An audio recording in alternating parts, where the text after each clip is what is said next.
আল্লাহ তাআলা আমাদেরকে সালাত দিয়েছিলেন 50 ওয়াক্ত। কয় ওয়াক্ত? এখন পড়ি কয় ওয়াক্ত?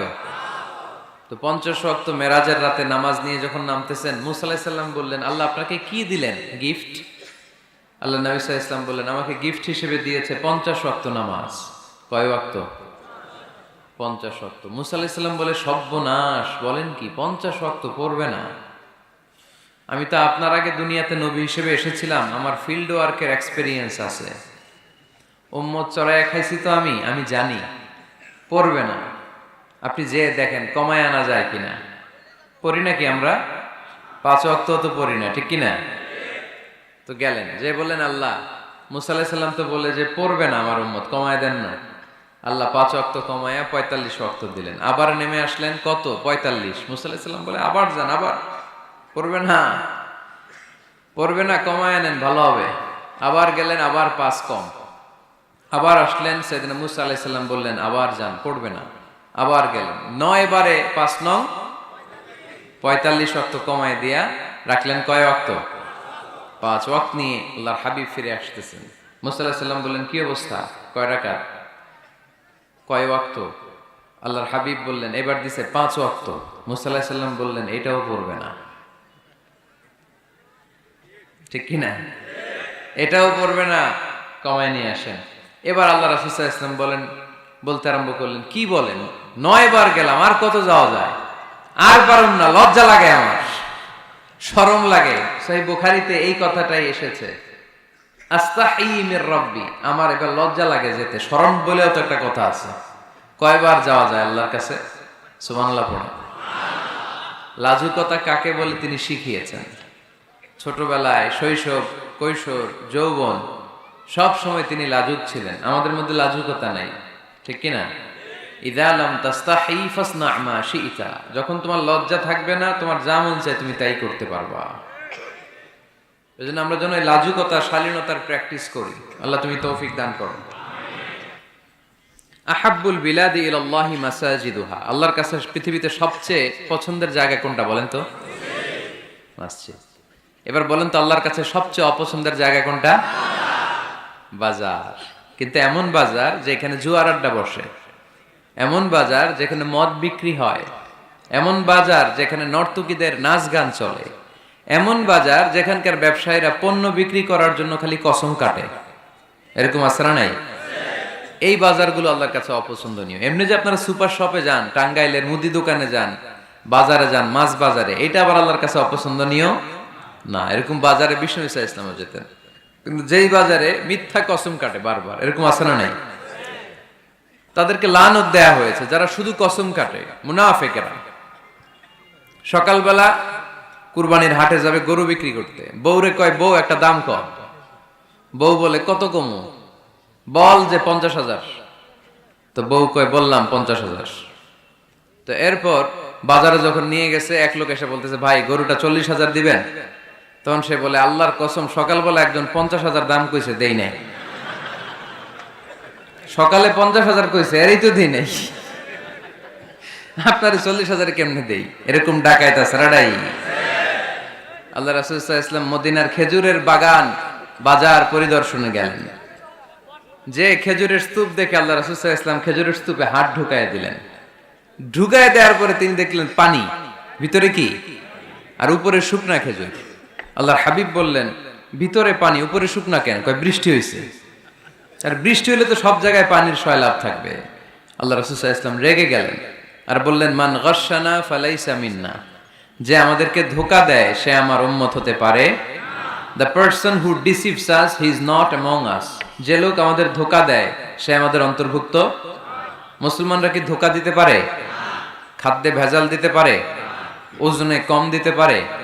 মাছে ফরমালিন দিতে পারে? টেন্ডারবাজি করতে পারে? চাঁদাবাজি করতে পারে? ক্যাসিনোর ব্যবসা করতে পারে? পারে পারে। এজন্য আমরা যেন ধোঁকাবাজি না করি। ধোঁকাবাজে ভরে গেছে বাংলাদেশ। এই ধোঁকাবাজি থেকে আমাদেরকে বেঁচে থাকতে হবে যদি প্রিয় নবীর উম্মত হতে চাই, ঠিক কিনা? তাহলে আল্লাহ তাআলার কাছে সবচেয়ে প্রিয় জায়গার নাম সবাই বলেন। আর সবচেয়ে অপছন্দনীয় জায়গার নাম বাজার। হাদিসটা সহিহ বুখারীতে এসেছে। এমন বাজার যেখানে মদের আড্ডাখানা, যেখানে ক্যাসিনোর ব্যবসা, হারাম ব্যবসা, ওইটা আল্লাহর কাছে অপছন্দনীয়। আল্লাহর হাবিব সাল্লাল্লাহু আলাইহি ওয়াসাল্লামের একটা অভ্যেস ছিল, তিনি কোনো এলাকায় গেলেই প্রথমে একটা মসজিদ বানায় ফেলতেন। সুবহানাল্লাহ পড়ে।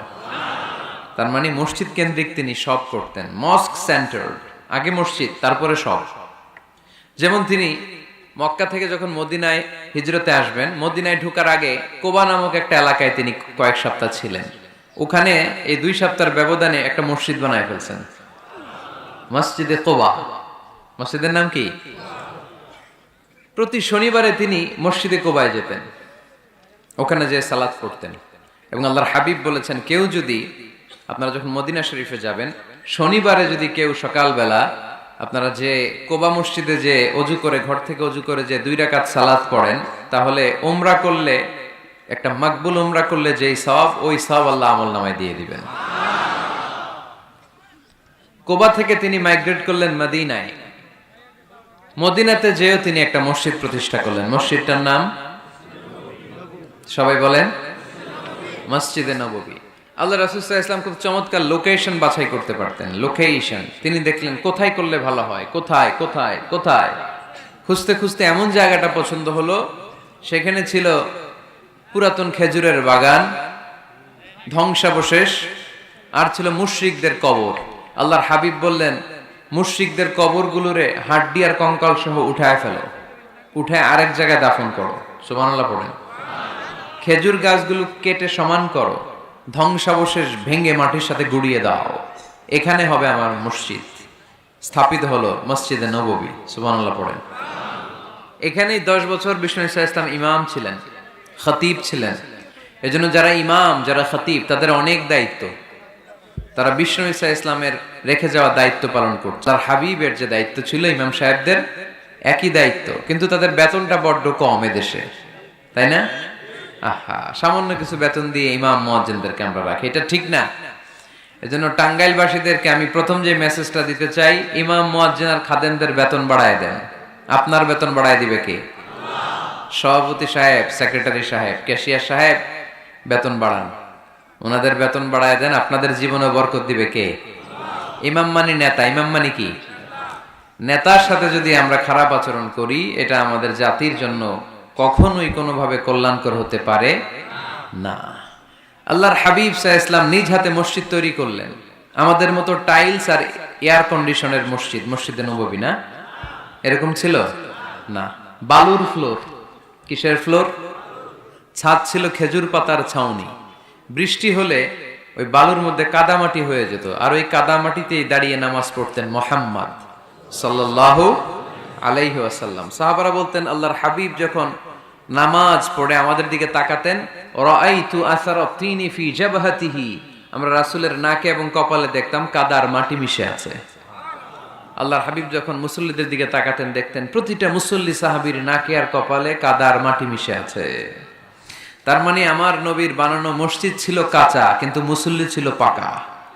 আমাদের মসজিদগুলো পাকা, কিন্তু মুসল্লিরা কাঁচা। পাকা মুসল্লি হইতে হবে, মসজিদকে আবাদ করতে হবে। কি করতে হবে? আওয়াজ করে বলেন, কি করতে হবে? আমরা মিলে, সবাই মিলে যেন মসজিদকে আবাদ করি, আমরা যেন মসজিদ নির্মাণ করি, সবাই যেন মসজিদ আবাদে অংশগ্রহণ করে। এজন্য আল্লাহ বললেন, ইন্নামা ইয়া'মুরু মাসাজিদাল্লাহি মান আমানা বিল্লাহি ওয়াল ইয়াউমিল আখির ওয়া আকামাস সালাতা ওয়া আতাজ যাকাতা ওয়া লাম ইয়াখশা ইল্লাল্লাহ فعسى أولئك أن يكونوا من المهتدين سبحان الله পড়েন। নিশ্চয়ই মসজিদ আবাদ করে তারা যারা আল্লাহয় বিশ্বাস করে, আখিরাতে বিশ্বাস করে, সালাত কায়েম করে, যাকাত আদায় করে, আল্লাহ ছাড়া কাউরে ভয় পায় না। এই 5টা কাজ যারা দুনিয়ার বুকে করে, তারাই হলো আল্লাহর জমিনে মসজিদের আবাদকারী। ঠিক কি না? ফাআসা উলাইকা আন ইয়াকুনু মিনাল মুহতাদিন, আশা করা যায় এরাই হলো হেদায়েত প্রাপ্তদের অন্তর্ভুক্ত। সুবহানাল্লাহ পড়েন। এদের কাছে আল্লাহর হেদায়েত আছে। 5টা গুণ আর কোয়ালিটিস থাকবে যারা মসজিদের আবাদ করবে। 1 নম্বর গুণ, মসজিদের আবাদকারী যারা হবে তারা বিশ্বাস করবে একজনকে, তিনি কে। আবার তাদের 2 নম্বর গুণ, তারা আখিরাতে বিশ্বাস করবে। মসজিদ যারা আবাদ করবে তাদের 3 নম্বর গুণ, তারা মসজিদে যে জামাতে সালাত আদায় করবে, ঠিক কিনা। মসজিদ আবাদ করে কিন্তু মসজিদে যায় না, এরকম আছে না নাই? মসজিদের সভাপতি যায় না, মসজিদে সেক্রেটারি যায় না, ক্যাশিয়ার যায় না, আছে না নাই? তো এটা কি আবাদ করলেন আপনি? আপনি সভাপতি, আপনার তো আরো আগে যাওয়া দরকার। যাবেন মসজিদে, আপনি সেক্রেটারি, আপনি যাবেন মসজিদে, যাবেন যে নামাজ পড়বেন। আপনি ক্যাশিয়ার, কোষাধ্যক্ষ, যান না কেন আপনি মসজিদে? আপনি যদি মসজিদ আবাদকারী হতে চান, রব্বে কারিমের খাতায় মসজিদ আবাদকারীদের সাথে নিজের নামটা টুকে নিতে চান, তাহলে মসজিদে যান, ঠিক কিনা?